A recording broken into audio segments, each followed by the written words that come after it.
Some researchers examine the indigenous style figures in these drawings and conclude they're looking at a 16th century Aztec medical text written in Nahuatl. Others study the exact same pages and see recipes for alien DNA, or a medieval women's hygiene manual, or a lost Old Cornish dialect, or a coded Catholic heresy. The physical object generating all this noise sits inside the glass-enclosed stacks of Yale University's Voynich Library. It is designated MS-408, universally known as the Voynich Manuscript. The vellum pages date between 1404 and 1438. The ink outlines hundreds of strange biological and astrological scenes, alongside an entirely unidentified script. And tiny architectural details, like Ghibelline swallowtail merlins on a castle drawing, firmly anchor its creation in northern Italy. Yet despite having a time, place, and physical artifact, nobody can read a single word. World War II code breakers, modern artificial intelligence, and generations of linguists have all hit a brick wall. A completely unreadable book is a fascinating historical anomaly, but the Voynich Manuscript goes a major step further. It somehow manufactures a chaotic, wildly contradictory spectrum of highly detailed theories. The text is a masterclass in mixed signals. Linguists and cryptographers often treat the manuscript as a genuine, decipherable language because it contains deep mathematical structures that mimic human communication. This line chart tracks word frequency according to Zipf's law.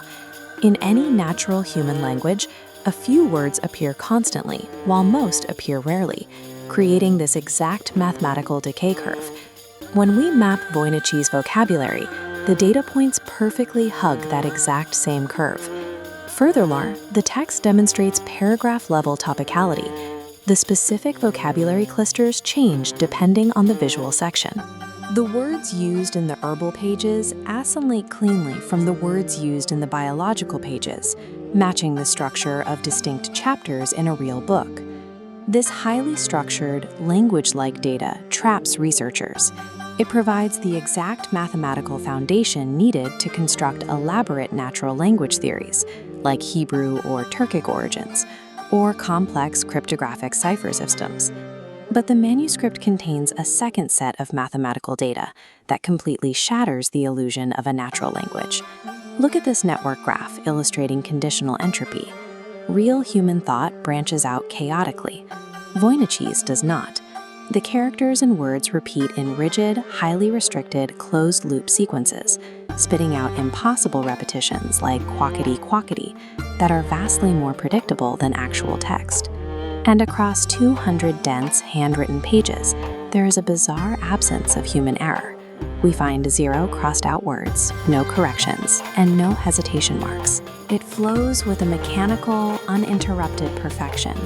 This impossibly flawless, low-entropy data gives skeptics all the ammunition they need.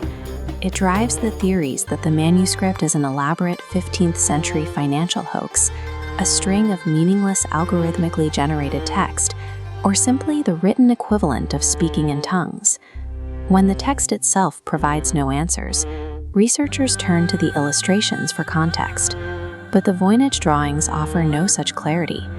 Here on the left is one of the manuscript's 113 highly detailed plant drawings. On the right is where its real-world botanical equivalent should be. In a text clearly structured as a medical or herbal manual, not a single plant illustration matches actual earth botany. The artwork plays a strange psychological trick. The images are just recognizable enough to imply intentional meaning, but bizarre enough to defy any concrete classification. That visual ambiguity provides a blank canvas. It allows ambitious researchers to see whatever they want: hidden steganography, magical alchemical guides, or extraterrestrial origins, without the pesky interference of recognizable facts. The Voynich Manuscript operates as the ultimate informational vacuum. It provides the exact data required to support nearly any theory, while stubbornly withholding the definitive evidence needed to prove one. This vacuum forces brilliant researchers to cherry-pick. They extract the specific mathematical or visual data that fits their worldview, while entirely ignoring the statistics that destroy their hypothesis. The sheer diversity of these theories exposes our obsessive drive for pattern recognition. When we encounter a total unknown, we are compelled to invent meaning. Until someone unearths a bilingual Rosetta Stone, the manuscript remains an unbreakable mirror. It will sit in the Voynich library, perfectly reflecting whatever language, code, or obsession the reader brings to its pages.